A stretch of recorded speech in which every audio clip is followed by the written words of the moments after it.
शालिनी भक्तिसागरमध्ये तुमचे मनपूर्वक स्वागत आहे। तर मित्रांनो, आज आपण या व्हिडिओच्या माध्यमाने ऐकणार आहोत श्रीमद भागवत गीतेचा 5वा अध्याय। जर कोणी चॅनलला नवीन आलं असेल तर लाल बटनवर सबस्क्राइब करा, ऑलवर क्लिक करा, जास्तीत जास्त जणांना शेअर करा।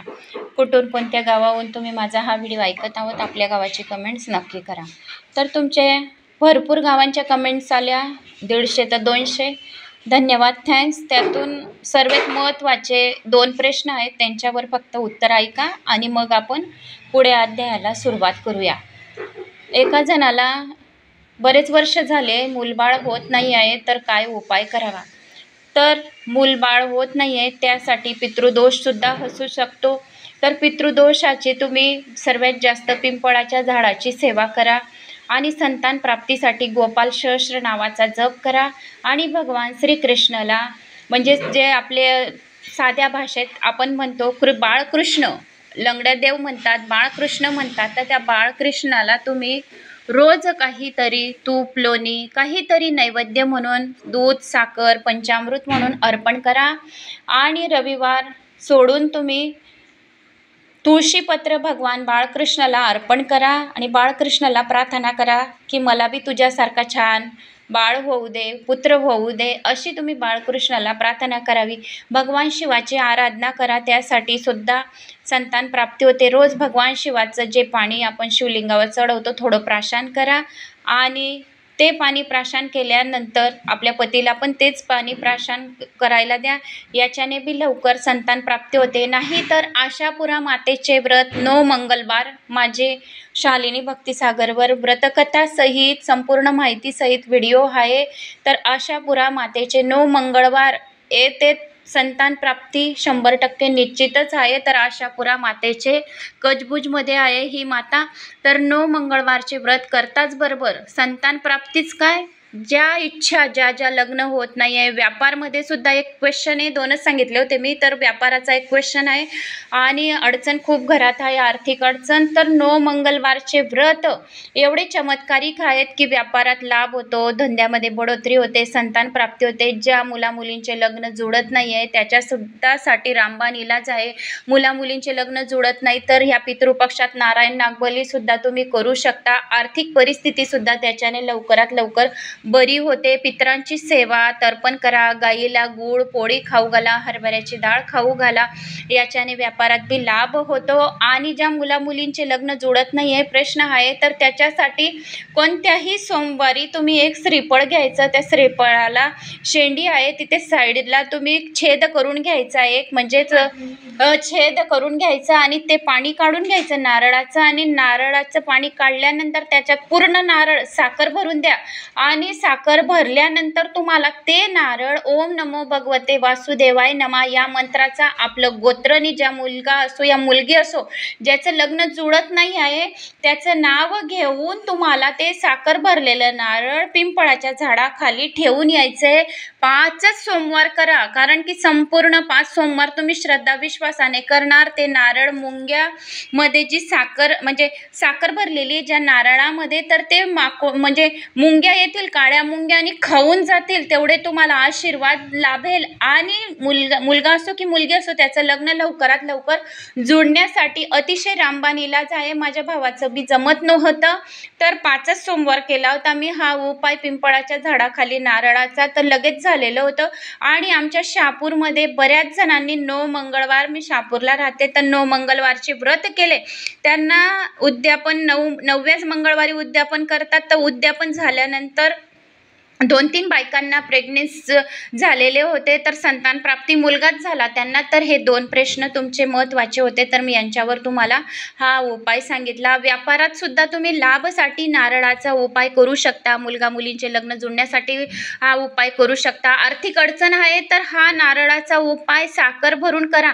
मी दररोज पिंपळाच्या झाडाखाली रविवार सोडून साखर आणि थोडेसे त्यामध्ये गव्हाचे पीठ घालून दररोज टाकते। तर का की मला असं वाटतं की आपण खूप लोकांना अन्नदान करावं, त्याच्याने आपल्याला चांगल्या पुण्याची गणना होते, चांगले पुण्य संचय होतं आणि आपल्या मुलांचे कार्य जे आहेत ते लवकरात लवकर होतात. अडथळे एक बी कार्याला येत नाही भगवंताच्या कृपेने.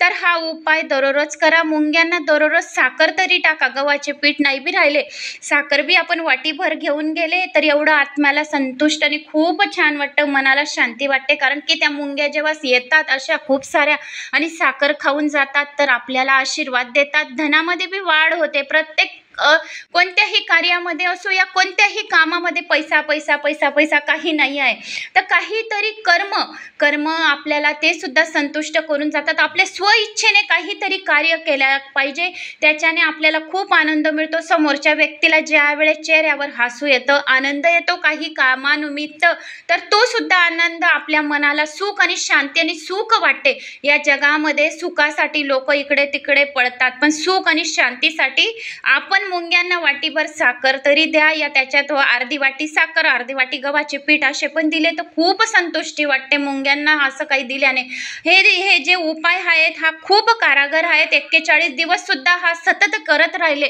तरी लवकरात लवकर आपल्या कार्यात यश येतो. हा 100% अनुभव माझा सांगितलेला आहे. काही खर्चाचे काम नाही, श्रद्धा आणि विश्वास, आत्मा पवित्र निर्मळ पाहिजे. आपल्या आत्म्यामध्ये कपट चपट दिखावा नाही पाहिजे. फक्त आपल्या आत्म्यामध्ये भगवंताचा वास पाहिजे आणि आपण जर चांगले वागलो तर संपूर्ण जग आपल्याला चांगले दिसते. आपल्या मनात कपट आहे तर समोरचा व्यक्ती बी आपल्याला कपटीच दिसतो. म्हणून अगोदर आपले ध्यान करा.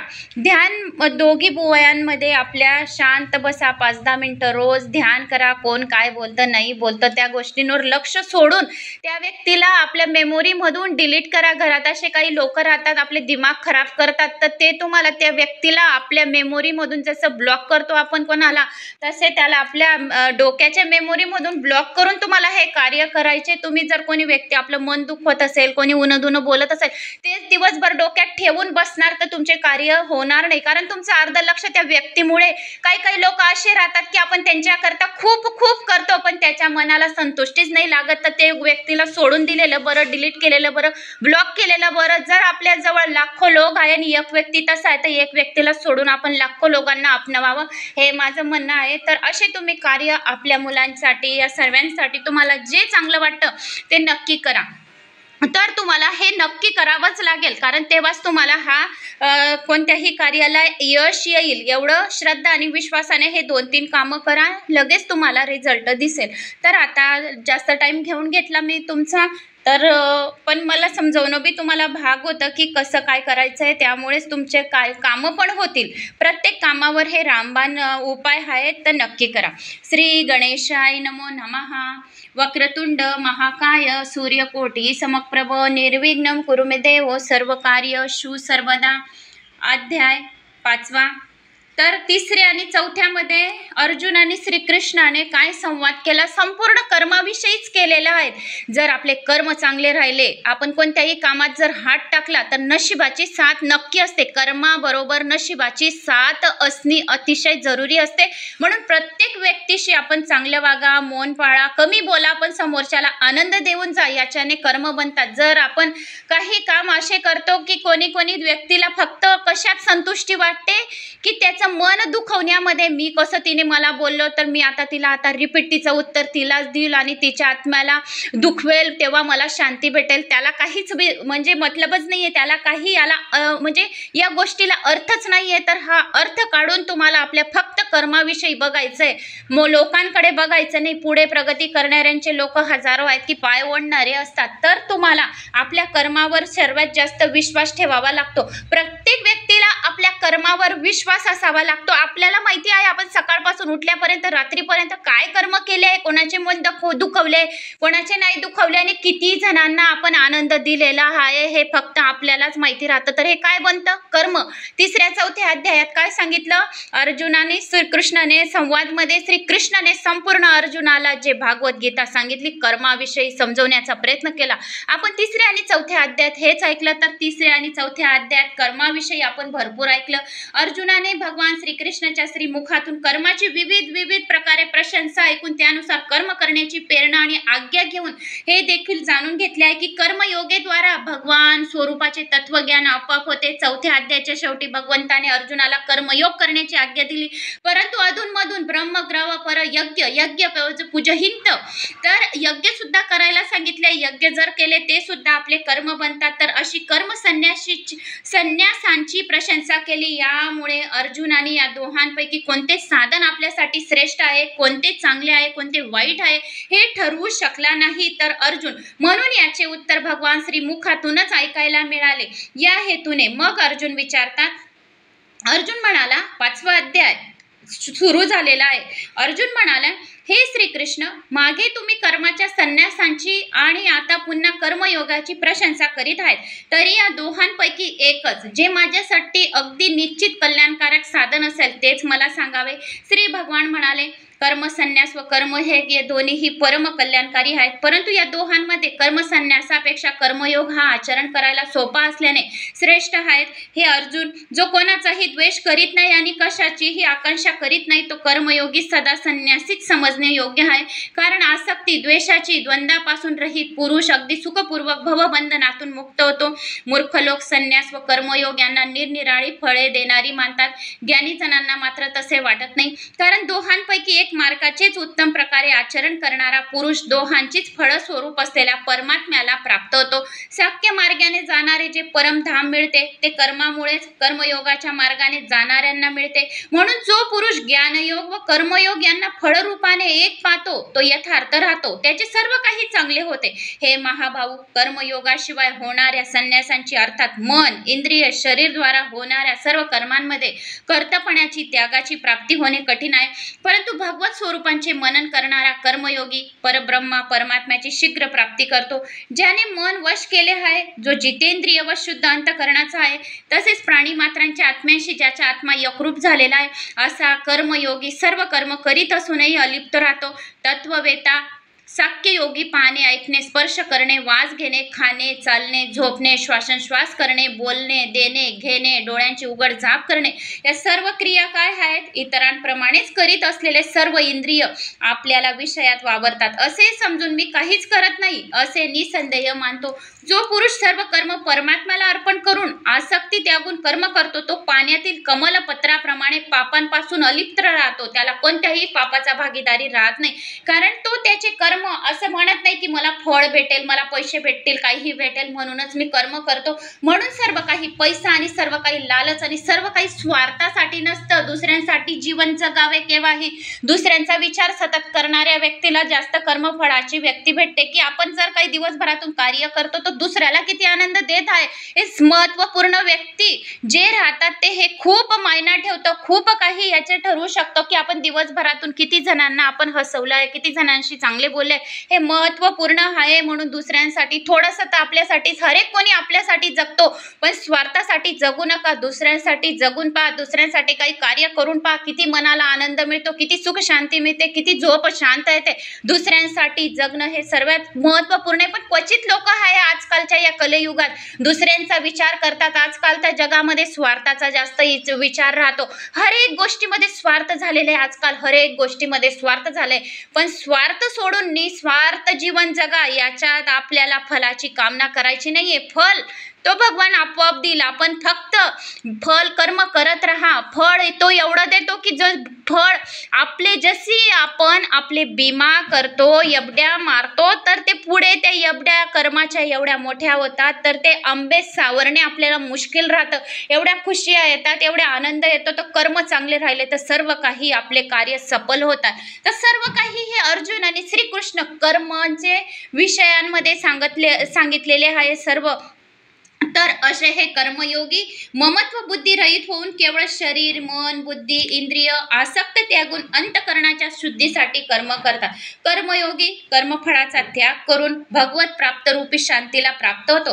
आता मी तुम्हाला काही हे माझ्या मनाचं सांगते, काही याच्यातल्या अध्यायाचं सांगितलं नाही, कारण की मी तुम्हाला आताच सांगितलं की दुसऱ्यांसाठी केव्हा तरी जगून पहा, दुसऱ्यांसाठी मदत करून पहा, किती मनाला आनंद देतो, पण क्वचित लोक आहेत आजकाल दुसऱ्यांचा विचार करणारे, पण दुसऱ्यांसाठी खूप काही करा, तर भगवंत आपल्यासाठी करतो, आपल्या मुलांसाठी करतो. जर आपण कोणी भुकेला आलेला आहे दारामध्ये आणि जर आपण त्याला भुकेल्याची भूक जाणवली तर किती आनंद मिळतो. पण तो आनंद केव्हा, जेव्हा आपले मुलं बाहेर जातात. माझा अनुभव सांगते, माझी मुलगी भोपाळला राहत आहे 7 वर्षापासून, पण मी भुकेल्याची भूक, ताणेल्याची ताण जाणते. तर असे लोक तिला भेटतात की पोटभर अन्न, पोटभर पाणी, सर्व काही तिला लोक, तिचे सराउंडिंगचे जेवढे बी लोक आहेत एवढे चांगले मिळतात तिला की साक्षात भगवंत मिळालेले आहेत. आम्हाला असं वाटतं का, कारण की मी सर्वांशी चांगल्यापणाने वागते, सर्वांच्या मनाची जाणीव करते, दुसऱ्यांचा विचार सतत मनामध्ये जास्त असतो की कोणाचं मन दुखलेलं तर नाही. आणि हे भगवंत, हे भगवान श्रीकृष्ण भगवान, मी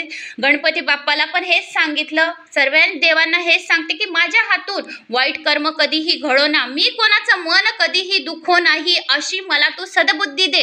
मी कोणाचंच वाईट करू ना, कोणाचं मन दुखो नको, मला एवढी तू सद्बुद्धी दे. कारण मी जर कोणाचं वाईट, कोणाचं मन दुखवेल तर माझ्या मुलांचा आत्मा दुखेल. कारण कर्म आपल्या पर्यंत येतातच. कर्मयोगाच्या भट्टीमध्ये सर्वांना जळावं लागतं, कारण कर्म कधी सुटत नाही. आपण कोणाशी वाईट वागितलं असेल 1 मिनिटं, तर तो 1 मिनिटं फिरून येईल, 15-20 वर्षात फिरून येतो, म्हणजे येतो 100% गॅरंटी.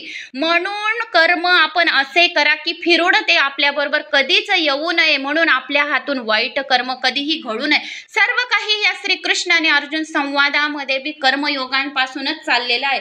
तर आपण कर्म चांगले केले तर शांती आपल्याला लाभते आणि फळाची उपेक्षा न करता कर्म करा, म्हणजे आपले कार्य लवकरात लवकर होतात. ज्याने आपले अंतःकरण वश केले आहेत असा साक्य योगाचे आचरण करणारा पुरुष तर कर्म न करता आणि करविता 9 द्वारांच्या शरीररूपी नगरात सर्व कर्मांच्या मनाने त्याग करून, अर्थात इंद्रियाचेच आपापल्या विषयात वर्तत आहे असे मानून आनंदपूर्वक सच्चिदानंदन परमात्मा स्वरूप स्थित होऊन राहतो. परमेश्वर कोणाचा कर्तपणा आणि कर्म उत्पन्न करीत नाही, तसेच कर्माचे फळही कोणाला देत नाही. आपण कर्म केले आहे ते आपल्यालाच मिळते. जर तुम्ही म्हणणार की मी कर्म केले आहे आणि याला फळ मिळेल, चुकीचं आहे, तर त्याला फळ मिळणार नाही. हात हे कर्म करतात, जिव्हा ही, वाणी ही, जीभ ही कर्म करतात. तर ती जिव्हा हे बोलण्याने, चांगलं बोललं तर चांगले कर्म बनतात, वाईट बोलले तर वाईट कर्म बनतात. तर हे सर्व प्रकृतीच्या गुणाद्वारेच केली जाते. सर्वव्यापी परमात्म्याला कोणाचे पाप अथवा पुण्य ग्रहण करावे लागत नाही, परंतु अज्ञानाने ज्ञान झाकून टाकले आहे. त्यामुळे सर्व अज्ञानी मनुष्य कर्तपणाच्या मोहात पडत आहे. परंतु जेव्हा त्याचे ते अज्ञान परमात्म्याच्या तत्वज्ञानाने नाहीसे होते, तेव्हा असे पूर्वेला उगवलेला सूर्य सर्व वस्तूंना प्रकाशित करतो, तसे हे ज्ञान परमात्म्याच्या स्वरूपाला स्पष्ट दाखवून देतो. ज्याची बुद्धी तद्रूप झाली आहे, ज्याचे मन ताकददार झाले आहे, सच्चिदानंदन परमात्म्याची ज्याची निरंतर एकभावाने स्थित आहे, असे तत्परायण पुरुष आत्मज्ञानाने निष्पाप होऊन अनवृत्तीला अर्थात परमगतीला प्राप्त होतात. ते ज्ञानीजन विद्या आणि विनयाने संपन्न ब्राह्मण तसेच गाय, हत्ती, कुत्रा आणि चांडाळ या सर्वांना समृद्धीने पाहते. ज्याचे मन समभावात स्थित आहे त्यांनी या जन्मी संसाराला जिंकले आहे, अर्थात जन्म मृत्यूच्या बंधनावर विजय मिळवला आहे. ते ब्रह्माप्रमाणेच निर्दोष आहेत आणि ब्रह्मामध्ये स्थित आहेत. जो प्रिय वस्तू मिळाल्याने आर्षित होत नाही, तसेच अप्रिय वस्तू मिळाल्याने उद्विग्न होत नाही, तो स्थिर बुद्धीचा संशयरहित ब्रह्मवेता पुरुष परब्रह्म परमात्म्यात ऐक्यभावाने नित्य स्थित असतो. ब्रह्म विषय सुखामध्ये आसक्ती नसलेला पुरुष आपल्या अंतःकरणातच भगवंतजन्य सात्विक सुख मिळतो. त्यानंतर परब्रह्म परमात्म्याच्या ध्यानरूपी योगात ऐक्यभावाने स्थित झालेला तो पुरुष अक्षय सुखाचा अनुभव करतो. विषय व इंद्रिय यांच्या संयोगापासून उत्पन्न होणारे सर्व भोग विषयी पुरुषांना सुखरूप भासत असते. ते निसंशय दुःखाला जन्म देणारे आहेत, तसेच ते उत्पन्न होऊन नाहीसे होणारे अर्थात अनित्य आहे. म्हणून हे कर्तव्य कौतुक बुद्धिमान विवेकी पुरुष त्यांच्यात रमत नाही. जे बुद्धिमान पुरुष आहेत त्यांना समजते की कर्म काय आहेत. इहलोकी या देहात असतानाच काम क्रोधापासून उत्पन्न होणारे आवेग ज्याने आपल्या स्वाधीन वश केलेले असतात, अर्थात काम क्रोधाला ज्याने पूर्णपणे जिंकलेले आहे तोच योगी आहे आणि तोच या जगात सुखी आहे. जो चांगले कर्म करतो त्याच्या आत्म्याला माहिती आहे आपण काय केले आहे, तर तोच सुखी आहे. जो अंतर आत्म्यामध्ये सुखी आणि आत्म्यातच रममाण झालेला आहे, तसेच ज्याला आत्म्याच्या ज्ञान परमात्म्याशी ऐक्य पावलेला योगी शांत ब्रह्माला प्राप्त होतो. ज्याचे सर्व पाप नष्ट झालेले आहे तर त्याला परमात्मा लवकर मिळतो. ज्याचे सर्व संशय ज्ञानाने निवृत्त झालेले आहेत, जे सर्व प्राणी मात्राच्या हितात रत आहेत, ज्याचे जिंकलेले मन निर्शल भावाने परमात्मा स्थित आहे, ते ब्रह्मवेते पुरुष शांत परब्रह्माला प्राप्त होतात. काम क्रोध पासून अलिप्त झालेल्या जर आपण केले तर असे अलिप्त झालेले आहेत काम क्रोध, त्याच्यापासून जर आपण काही कार्य केले तर आपल्या परमात्म्याशी साक्षात्कार केलेल्या आत्मज्ञानी पुरुषासाठी सर्वत्र शांत परब्रह्म परमात्म्यातच राहतात आणि परिपूर्ण आहे. ज्या मोक्षपरायण ज्याच्या जे काही कार्य करतो मोक्षपरायण मुनींनी झालेले आहे, ब्रह्मा विषयांना वैराग्याच्या आश्रयाने बाहेरच ठेवले जातात. ते दोन्ही कार्य भुव यांच्यामध्ये दृष्टी स्थिर केली पाहिजे. अगोदरच मी तुम्हाला आता सांगितलं की जे काही आपण कार्य करतो ध्यान केलं पाहिजे, तेच याच्यामध्ये आले की ध्यान करावे. दोघी कार्यामध्ये जर आपण ध्यान केले तेव्हा भगवंत आपल्याला लवकरात प्राप्त होतो. तर आश्रयाने बाहेर ठेवले, दोन्ही भुव यांच्यामध्ये दृष्टी स्थिर केली, प्राण व अपान यांची उजव्या डाव्या नाकपुड्यातील ये जा बंद करून त्यांचे सुशमित ऐक्य केले आणि इंद्रिय मन व बुद्धी यांना स्वाधीन केले. त्यामुळे ज्याच्या इच्छा भय आणि क्रोध नाहीसे झाले तो या शरीरात असताना सुद्धा सदा मुक्तच आहे.